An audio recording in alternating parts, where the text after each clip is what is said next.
Cameron Coates, the online editor of RadioInk magazine. So excited to be joined today by Joe D'Angelo from Xperi, the senior vice president of broadcast, talking about the future of the dashboard. And it's been such an amazing year for radio, coming together to preserve that place in the dash. I mean, that has been really, with AM radio and beyond, one of the biggest issues of the year, between that and AI. And, you know, if we're fighting for our place in the dashboard, we need to make sure that it is, well, an entertaining future, a future that people want to be a part of.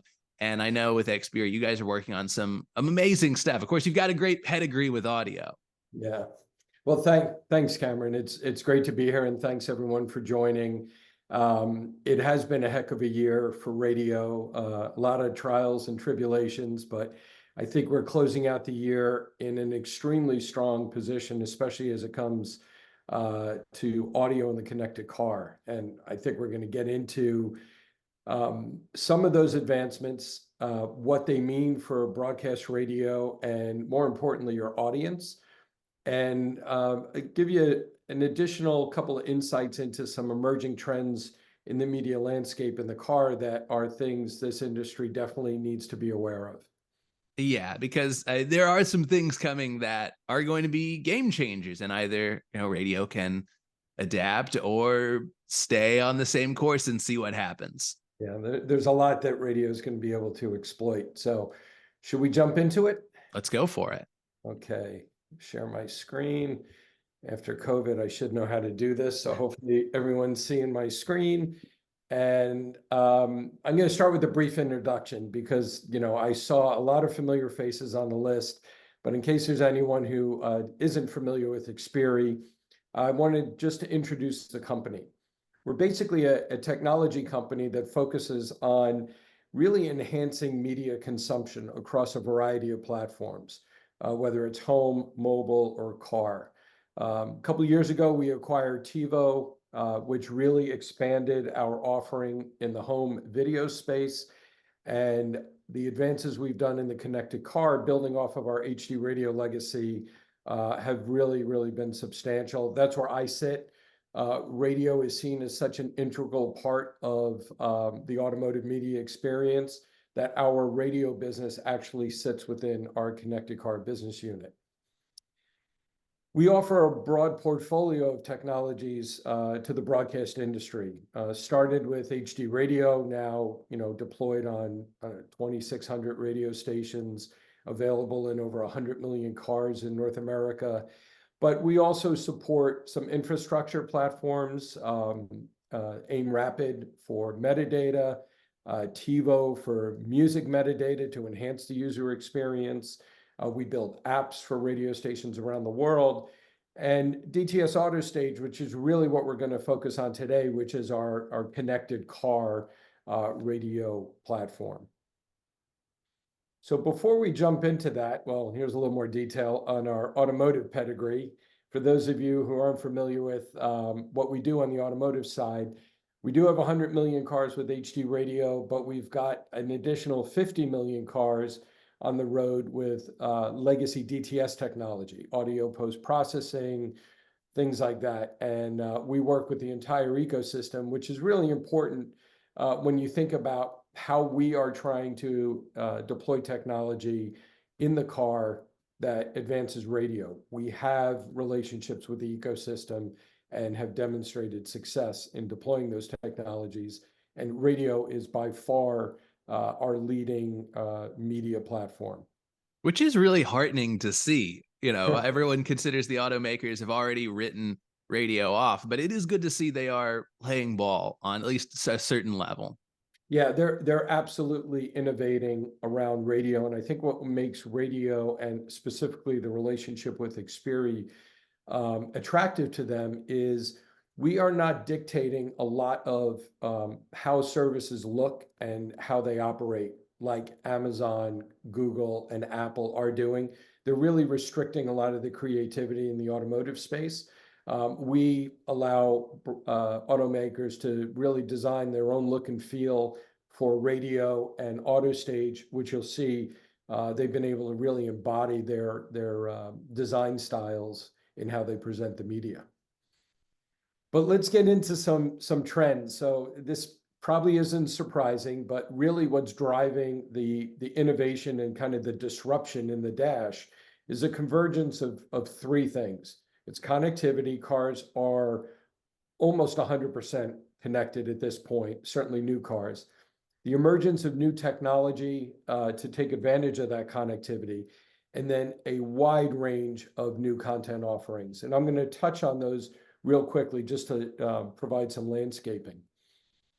So we all remember the first generation of IP audio in the car when we had CarPlay and it was mirroring the phone, and it was very utilitarian. It gave you access to a lot of the audio services and apps on your phone, wasn't really tightly integrated with the user experience, and can't compare to the modern user designs we see today.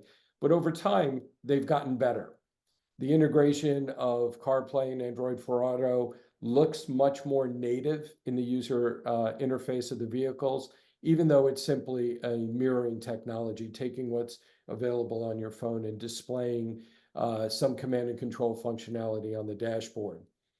We've seen Tesla take it a step further and expand the content offerings into really different audio categories, and even breaking down geographic boundaries where you have international content now coming into the car. And some automakers have even done custom implementations of music services. This happens to be a BMW bespoke music service. So while IP audio was first and it's evolved, they're not alone anymore. Many of you have probably seen the science fiction Tesla with video displaying on the dash. Well, it's real, and Tesla's not alone. Tesla was joined last year by Mercedes, who announced this platform at CES. And just recently, Volvo and Polestar made an announcement that they were going to integrate Amazon Prime Video. That happened about 45 days ago. And then we are happy to say that DTS AutoStage has won our first video partner with BMW. We launched this service at IFA in September and had it on display at IBC. And this is video in the front seat of the car. This is a limited use case. The car has to be parked, charging, whatever. It's not for when the vehicle's in motion. But what this speaks to is the automotive industry's desire to really control the media landscape in the dash. And they're going after all media types. And they're going after all the seats. I mean, I noticed in one of the images, there is a full screen for the passenger now. Yeah, absolutely. This is the Mercedes Hyperscreen, goes, pillar to pillar, and it's not the exception. There are a lot of car companies that are taking this same approach with a completely digital, customizable dashboard from pillar to pillar.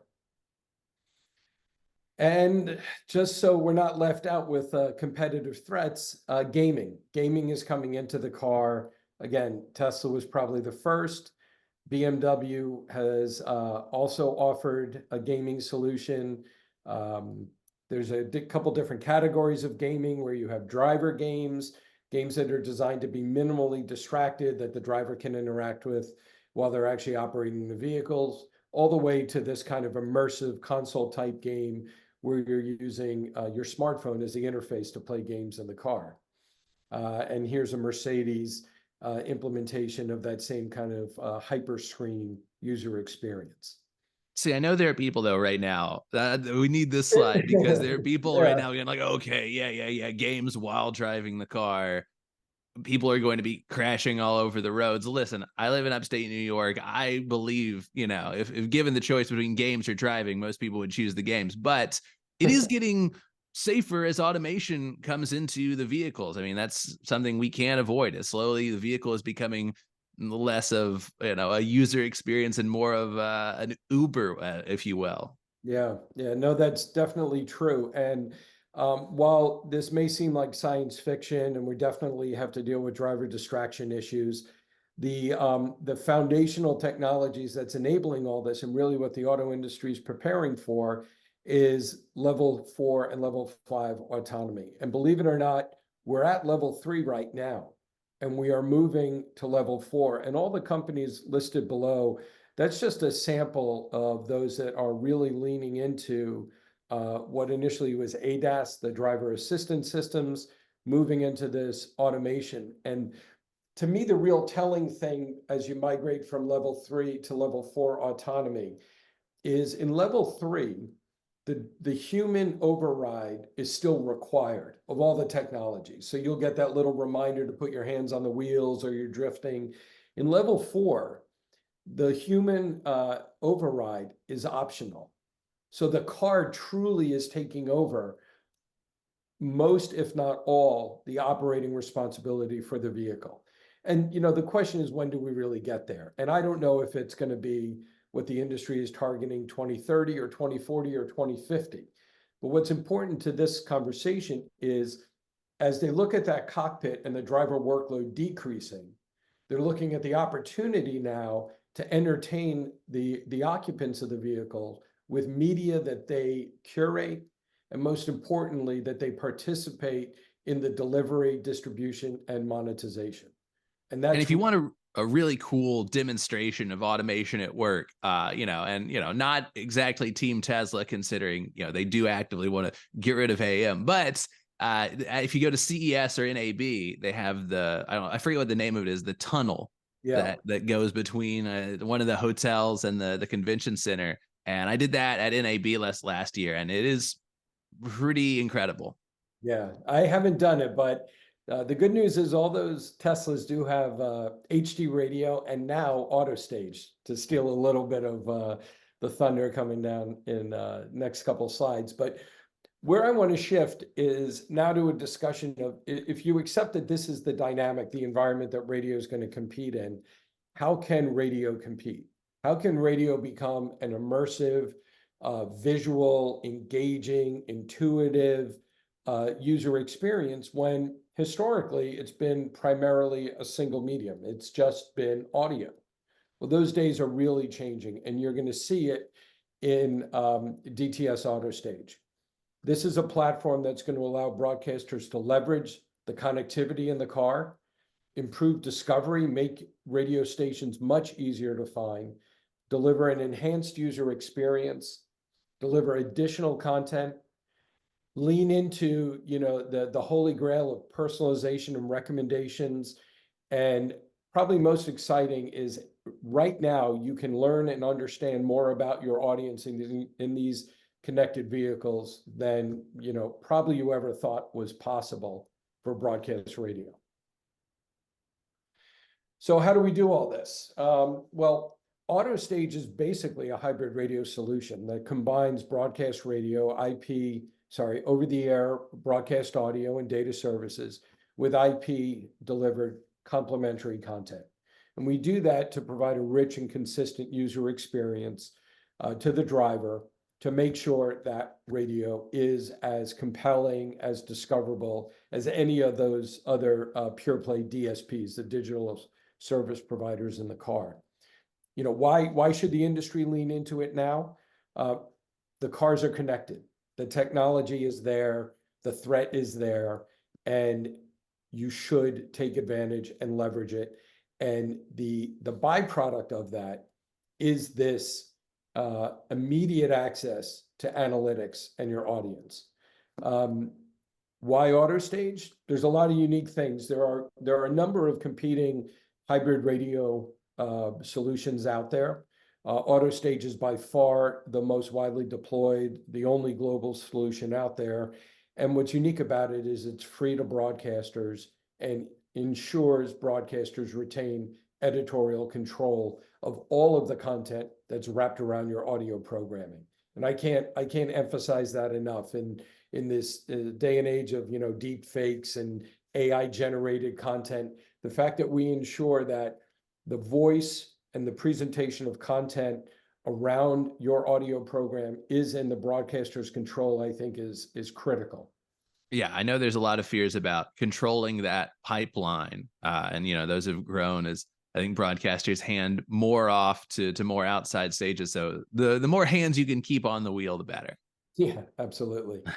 Um, so let me show you a little bit about what the user experience is, because we talk a lot of buzzwords here like personalization, recommendation, enhanced user experience, easier discovery. But what you're seeing here on the screen is the byproduct of a radio station working with us to enhance the user experience for listening to broadcast radio. This is B90 93.9 in Nashville.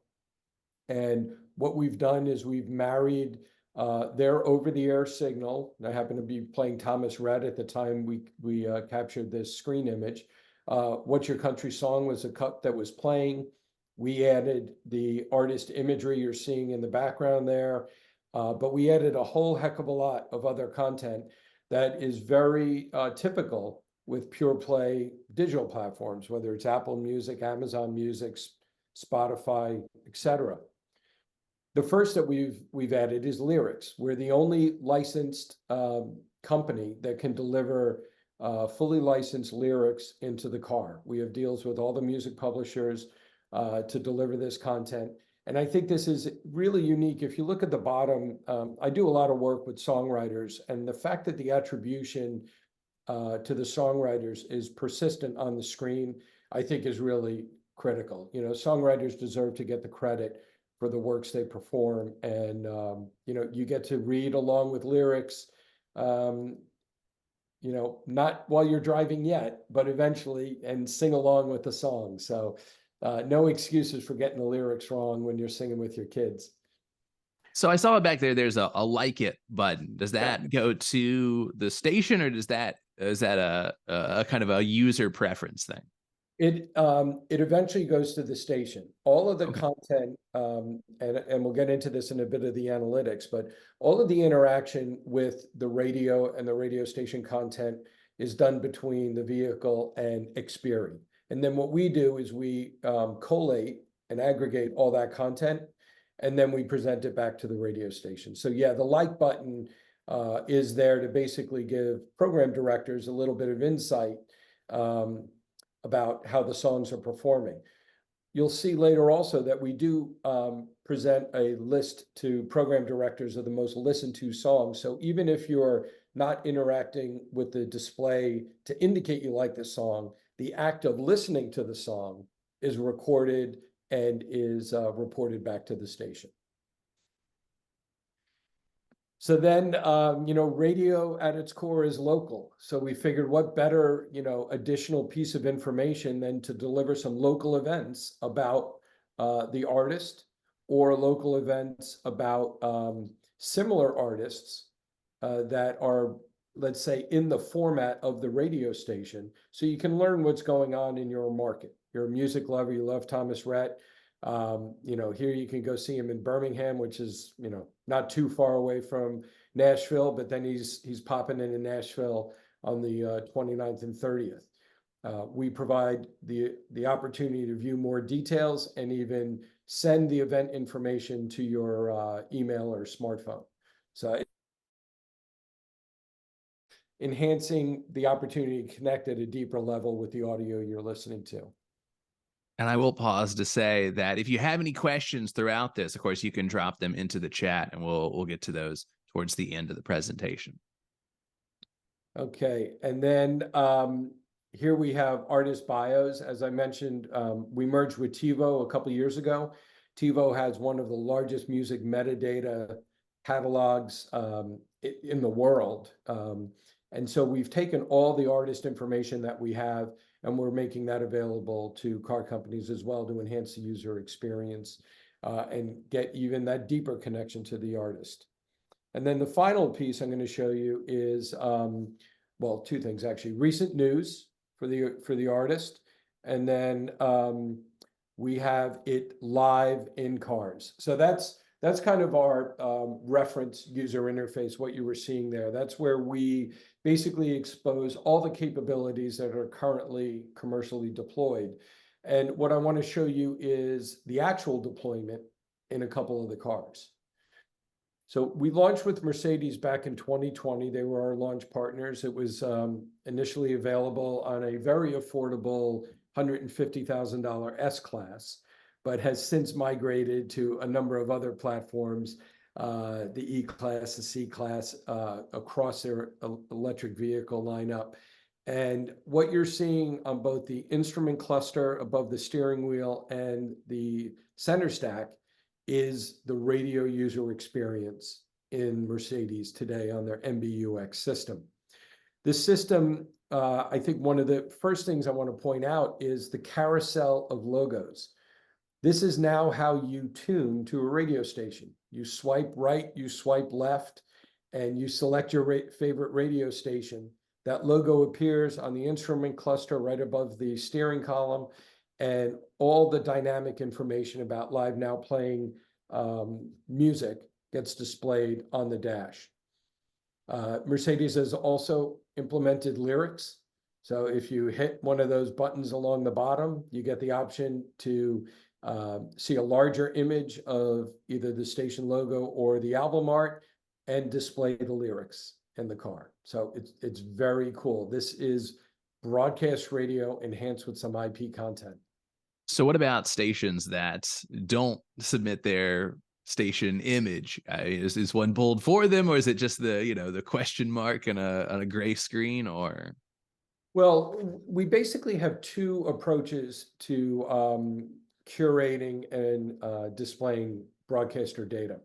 The first, and what I encourage everyone to do, is provide us with a direct ingest. So you'll see at the end of the presentation, there's a way for any company to sign up and join AutoStage. Like I said, it's free, and you gain complete control over the content that's displayed associated with your station. But we have 98,000 radio stations in our system, and not every one of them have signed up. So we do have a team of about 100 people who are scouring the planet and curating radio station information and maintaining it. So if a station is not actively sending us information, we go out and get it. We only get the basic information, like you said, the station logo. We don't get any of the enhanced data that I'm going to show you, but they do have a presence on the dash, and we do our best to keep that information current and up to date. It takes us about 7 minutes to update our system and push it out to all the cars. So as people are flipping formats for the holidays, when we notice that and they do their Christmas logo, if they're not giving it to us proactively, we can update it and push it out, and it'll flow through our system very, very quickly. Okay, to the next slide. And I know you mentioned the company and the lead-in, but Tesla has actually taken steps to dramatically improve their FM and DAB broadcast radio experience. They have deployed AutoStage. They started in November of last year. And what's really exciting about Tesla is because their cars are so connected and they do software upgrades over the air, we were able to push out AutoStage over the air to the entire global fleet within about, I think it was about 60 days, maybe 75 days. They kind of did it in stages. And so, I have a number of stories of US broadcasters who have Teslas who got out of their car one night with a really minimal radio experience, got in it the next day, and all of a sudden, they get a complete market guide with graphics of all the radio stations in their marketplace. So while Tesla was the first to do that over-the-air upgrade, we're seeing more and more car companies taking that approach to deploying AutoStage, which is fantastic because it's really accelerating the deployment. And that just means a better user experience for all your listeners and more analytics for you out of this system. Hyundai was not far behind. Hyundai launched about the same time as Tesla. They took a similar approach where it was available as a consumer upgrade, a little more complex. You had to download the software on a thumb drive or take it to the dealer. But you could upgrade Hyundais that were sold as early as 2018. So there are millions of cars on the road that are capable of receiving this. And here's a good example where you can see the flexibility in the user interface design. The Genesis is very different from the Hyundai implementation. The same basic layout, but the color schemes are different, the controls, the visualization. So they were really able to customize the look and feel to fit kind of the character of the vehicle.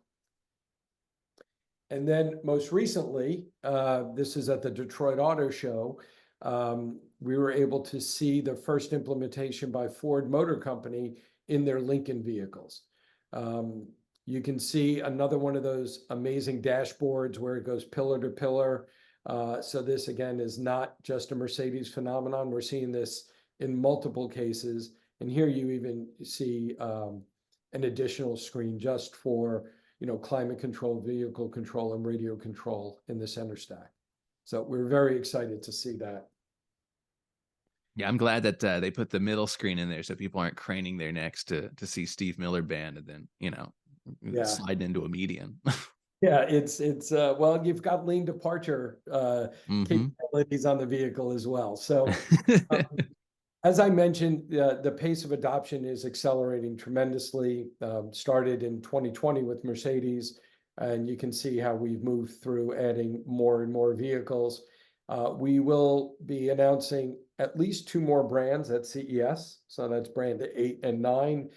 Brand 9 may come in January, may not come until February, but we've got an amazing pipeline of OEMs adopting this. This is happening much, much faster than HD radio.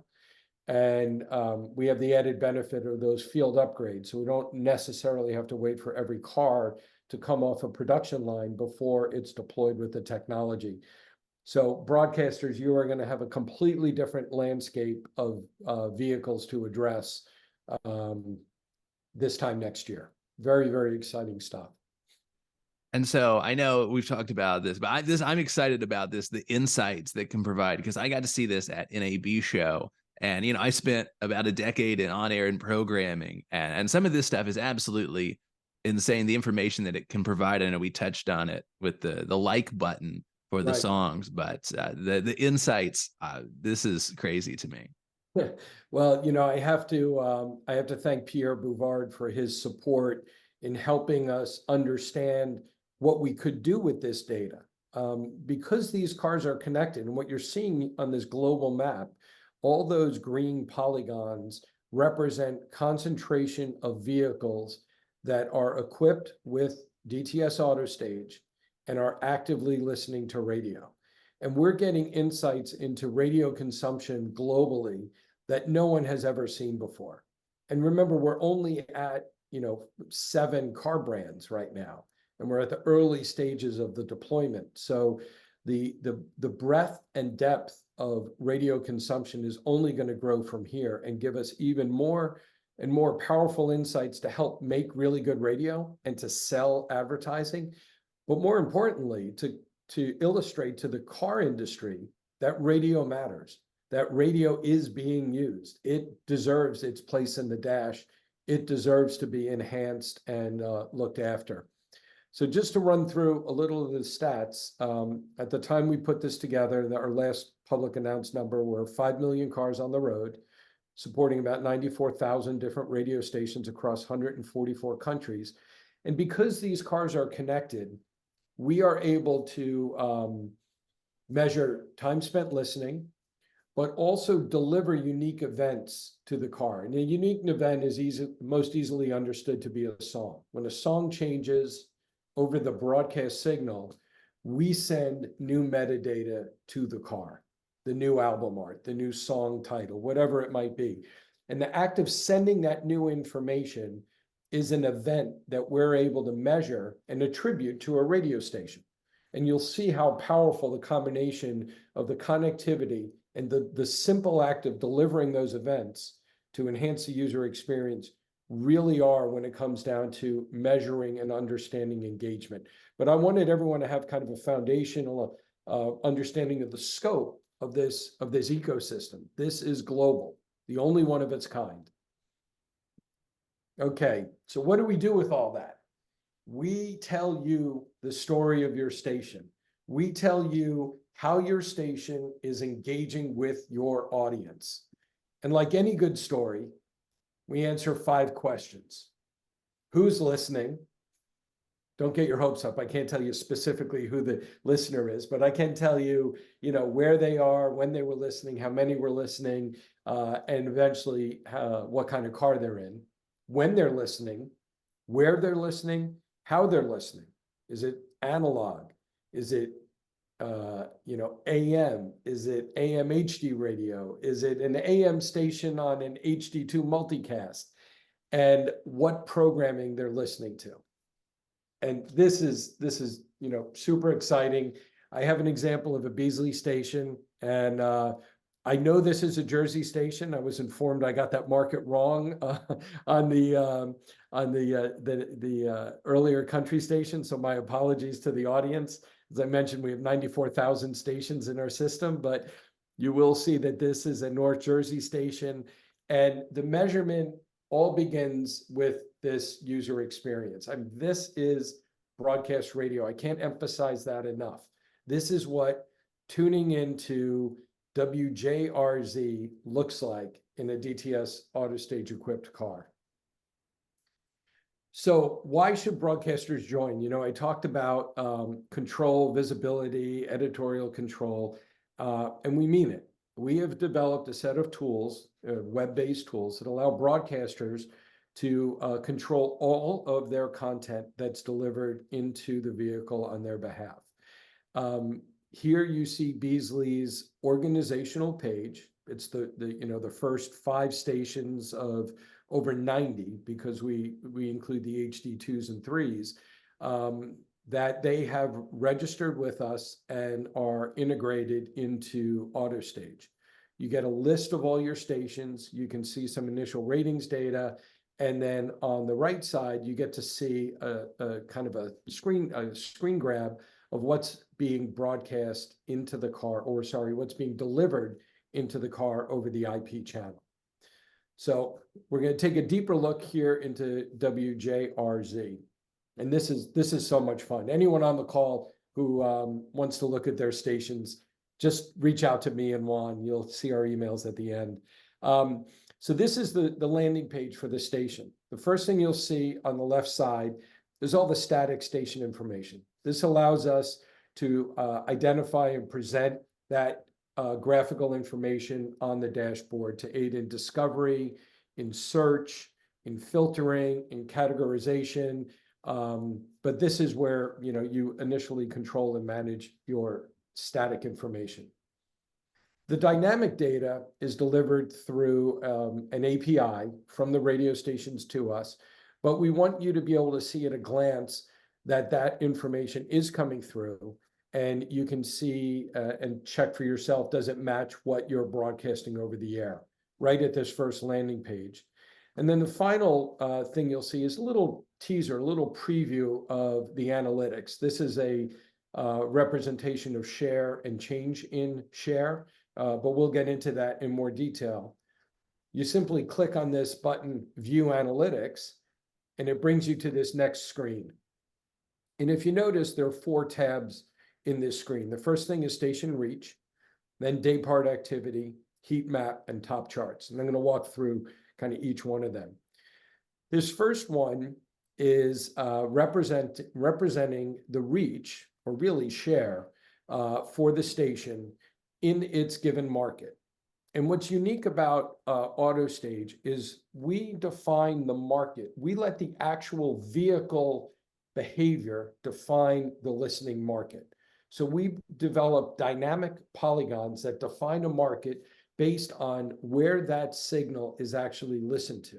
And then we look at all the cars that are listening to radio inside of that polygon, and we give you a representation of how you're performing. And here you can see the average reach or share for this station over this 30-day period of October 30th to just a couple days ago was about 9% over that 30-day period. The average session was about 5 minutes, and the total sessions was about 5,200. So, this is a relatively small market in North Jersey, but you can see the same level of detail across any station that's integrating with us across any market they're in. This next slide, and we're gonna spend a little time on this because I think it's a very interesting and telling example. We then provide a visualization of the audience flow to the radio station. This we call a day part activity, and you can see there are two lines on these charts. The orange line in the foreground is the actual consumer, listener, audience behavior for November 23rd. The gray line in the back is an average of every Thursday in our system. So you can really compare what's going on, and you can already see that the 23rd was a very, very different listening pattern than is typical for that station. And if you haven't already guessed, because it was Thanksgiving. So, people got up a little later, they got in their cars, they drove to grandma's house, they sat down for a couple hours and ate, and then they got back in their car and they drove back home. I don't think the industry has ever been able to see this level of near real-time data. It takes us about a day to process all the data. And in the context of comparing your normal audience behavior for a variety of events, whether you're doing a stunt or there's a news event. I mean, I looked recently at WTOP for October 8th, the day after the terrorist attacks. Listening pattern was completely different. People could not get enough news in my hometown on that day. So, this is extremely powerful and I think very insightful to program directors, GMs, sellers, to really understand when and where your audience, well, this is when, a little foreshadowing, I'll show you where they're listening as well. So we also provide every radio station a heat map where they can literally see where their audience is listening, where are the concentration of listeners, how far is the signal actually covering, where are listeners actually tuning in, and how they migrate by season. So this is that same station, North Jersey station, period of October, end of October to the end of November. And you can see the density. This is like a weather map. So the red is higher concentration, but I want to dig into this in a little more detail. So these are two different maps of the same station. And I found this pretty interesting. Just look at the comparison between these different segments and the concentration of listeners. And you see those beautiful barrier islands on the Jersey shore, a place that I used to vacation every summer. Very different concentration of the audience. Why is that? Well, kind of obvious when you know what you're looking at. It's the middle of the summer, everyone's at the beach, or a good chunk of your audience is at the beach, and in November, not so much. So that kind of geographic awareness of where your audience is when they're there, I think has a dramatic opportunity to influence your sellers and when and where they go after local advertisers. We have a number of examples of stations using this kind of data to do seasonal campaigns and even reach into territories where potential advertisers were under the impression that they didn't have listeners. And the broadcaster can go in and say, no, I do have listeners. Here's where they are, when they're listening. And, it's a great station.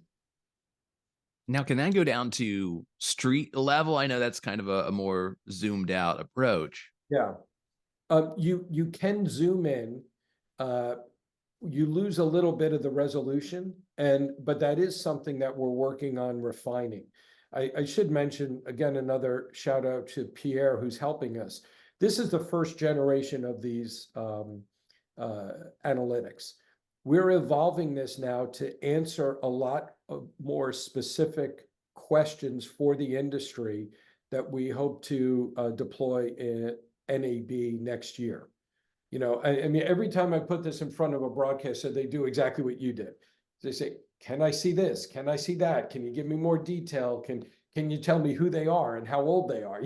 And there's some things we can't do, but there are definitely things we can do. For example, you look at this, you don't know how many cars are made up in this audience. You know, you would see the same basic concentration schema for a New York City station versus a Lakewood Township station. But the underlying number of vehicles is going to be dramatically higher in one market than another. We're going to add that to this. So you will be able to see how many cars are made up in this. And as you drill down and you do a more targeted view, we'll tell you the number of cars that made up the visualization that you're seeing. So we're getting there. We're just not there yet. And I got to ask another thing. I know you say there's about a delay of 24 hours or so. I mean, do you think there will ever be a time where, it's more real time? If there's a bunch of people at Crossgates Mall, you can see that on the air and, say, hey, everybody going out to Crossgates, watch out. I think one of the challenges we have is the amount of data that we're aggregating at this point. It basically comes down to managing the technology infrastructure and the processing costs, because we're getting hundreds of millions of transactions for 90,000 radio stations every day. And we have to sift through that, first categorize them all with the relevant radio station, and then do the analysis behind each of those data sets before we can represent it. So I won't say never, but we are doing this for free for the broadcasters. There's no charge for this data. And as we lean into more and more sophisticated analytics, we're just going to have to manage that. But I think it is possible. I just can't promise it, in today. Fair enough. Yeah, not by 5 today. Yeah. Okay. And then the final piece of the analytics is this top charts. And the data team was looking at the data that we were collecting and saying, what else could we provide to the broadcasters that may be of interest and may be actually useful and actionable data. And what you're seeing here is the top, in this case 9, but it's literally a top 20 list, the most listened to songs. And that may seem kind of obvious and trivial, but it's not the most played songs. It's the songs that were actually listened to the most in the car. So we believe there's a high degree of correlation between those things. The songs that are in the highest rotation are probably going to be the ones that are most listened to. But I've put this list in front of program directors who are surprised. They'll see songs overperforming, that they don't have in as high rotation as another song. And it's just providing them an insight into how the audience is reacting to their music and engaging with it. You have to listen to a song for at least 30 seconds for it to count. So there's probably a lot of tune out going on for songs that are aging out. So this is, again, just a tool for program directors to better understand their audience behaviors and use it to refine their playlists. What's the most exciting to me from a business perspective about this fundamental capability, what you're seeing here is the ability to measure a unique audio event and add up all of the exposures that audio event receives in the car. Now think about doing this same list for advertising, where I can show you the top ad campaign that you ran last month, and I can actually show you the number of cars that heard that ad. So what's behind this list that isn't displayed here is, a hard number. Hungry Like the Wolf was heard, I don't know, let's say 1,500 times, and Lights was 1,499. There's an actual number that's behind this ranking. We're going to disclose that or add that to the display for music. But as the industry starts to work with us to uniquely identify ad spots, we'll be able to give you those same measurements. So as you think back to the competition in the digital space and what those pure play digital platforms are able to give agencies in terms of proof of performance, we're going to be able to do very, very similar analytics for this industry. And I'm super excited to see where that goes. Now, Doug just mentioned this in the chat, and I know we talked about songs, we talked about ads, but what about benchmarks like a morning show contest or a segment? I mean, would there ever be a way to monitor that through here to find out how successful those are?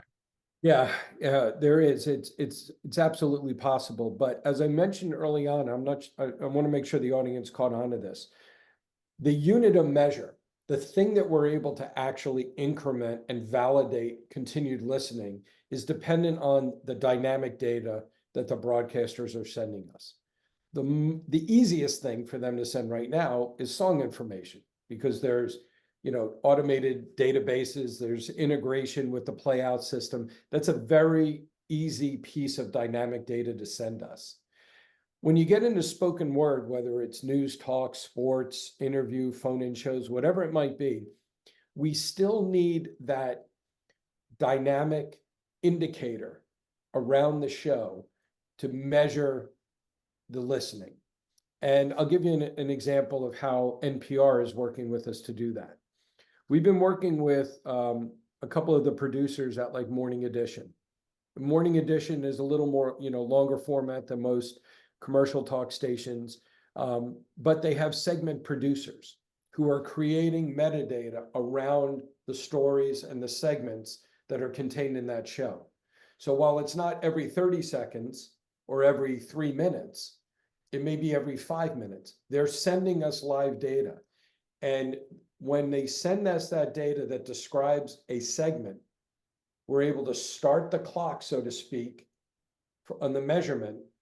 And when they send the change, the next piece of live data, if we are delivering it to the same car, that's how we confirm that that car is still listening to that station.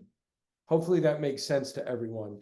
And it is possible. It's going to take work from the radio station, usually the show producers, to create those events. But those events can be anything that you want to display along with the audio you're sending. That's all we need. And we're in discussions with a number of major talk stations about how to accomplish that, because they want to know, how's my weather segment performing? How's my traffic segment performing? Or how'd this interview go? Right? Did I lose the audience because I had this, controversial guest on? All that is possible if you tell us what it is, you give us the data to deliver on your behalf into the car, then we can return the audience measurement. Now, would there be a certain level of that to the timed aspect? I know you could look at the station by time. Is that only deliverable by hour right now, or can you zoom in on that as well?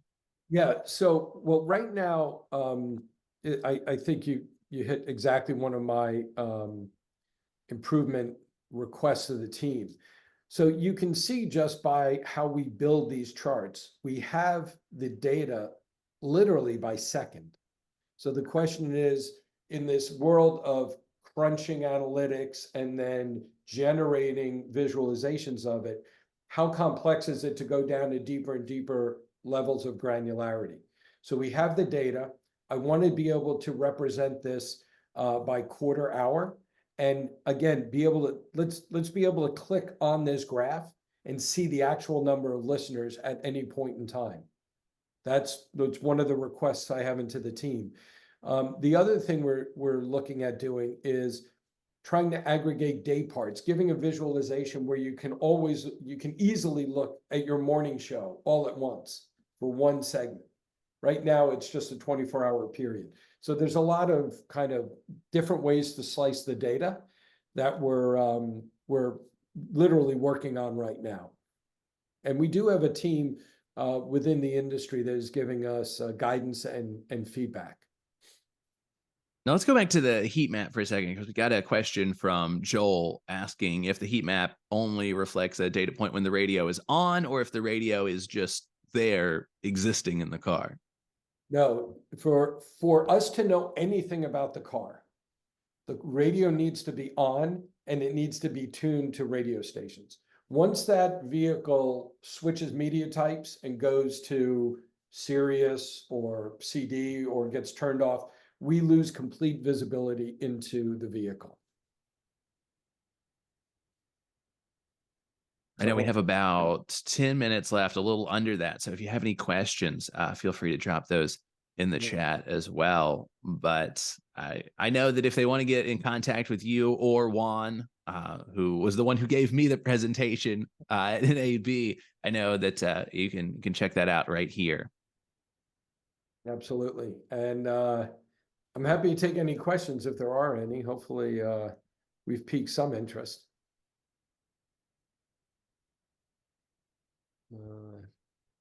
Deathly silence from the internet, huh? It's lunchtime. Well, depending on where you are, I suppose. So, well, if you have any questions, of course, can get in touch with Joe at the addresses given. But thank you so much for doing this today. I've really enjoyed this. Like I said, as the former programmer and an on-air guy, you know, I love getting into the nitty-gritty of the data, and there's plenty of that with with the connected car. Great. Well, thank you for the opportunity, and thanks everyone for hanging in there for 52 minutes on a Thursday. That's right. We give everyone 8 minutes back to their day. That's always the good feeling at the end of the meeting, right? Excellent. Okay. Thanks, everyone. Thanks so much. Have a great day. Take care.